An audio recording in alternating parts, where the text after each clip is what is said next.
Hey friends, Sarah here, coming at you a little differently today on my way to visit some friends. Got a far trip to go, and so just wanted to, hands-free, see, okay? Hands on the wheel, promise I'm being safe.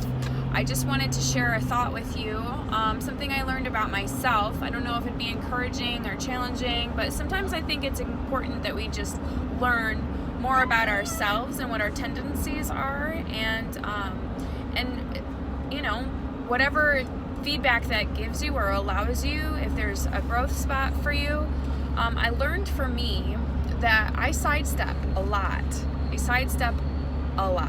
So if somebody asks me a question, I have a tendency of feeling uncomfortable with the pause, right?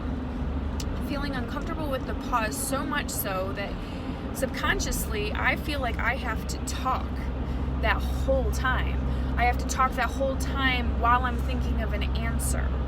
And so I don't know if you can relate with that, but I think that it can get very distracting for the people you're communicating with. I think it can get very, frustrating. And, you know, like for those people who are like, get to the point already, you know, that's not even close to what I was asking. Man, sister likes to talk. It's no wonder me and my phone get along so well, right? Because talking to you is like just talking.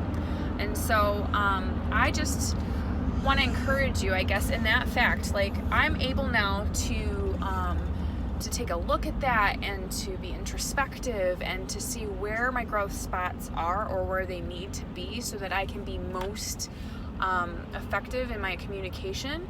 I want people to know that they are being heard, because I like being heard. I like being understood, and so in order for them to feel heard and understood, I should probably get to the point, make it less about me and more about them. Bless you. And I think if I'm sidestepping out of discomfort for a lengthy pause while I think of an answer, I don't think there's anything wrong with it. It kind of is my personality, but at the same time, being aware of it will help me in that I can just be more effective in my communication. I think that learning things about yourself is so important if there's areas you want to grow in, and awareness is always the first thing, right? Awareness is always the first thing to growth, and so, or for anything for that matter. And so if you have nothing, if you don't think you have anything to work on, if you don't think you have an area to grow in, you're not going to grow in it.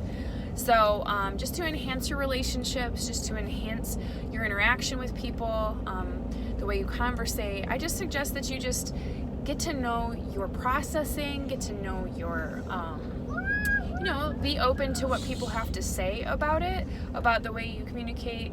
And people like to be communicated with different, right? There's all kinds of ways of communicating, and people aren't always going to be the same way in that regard. So, just be you. Remember to be you. That is my message. That is my heart cry. But at the same time, like, as you learn who that you is, learn how to be the best you. And I think if we can be effective communicators, we can be effective encouragers, right? We can be effective inspirers, and so an influencer. And that's what I want for you, and that's what I hope I am as well. And so I guess with that, you learned a little bit more about Sarah B. Miller, if nothing else. And that is, if I take a while to come in for a landing, if I take a while to answer your question, bear with me. I'm thinking about the answer while giving you a whole lot of backstory. And that's just the way it is. And it usually ties together, but a lot of times I'll ask, what was the question again? That's not a very big compliment now, is it? Like, you want to engage in a way where they feel like they're being heard, where they're being listened to. So, emergency! Okay. Bye, guys. Have a good day.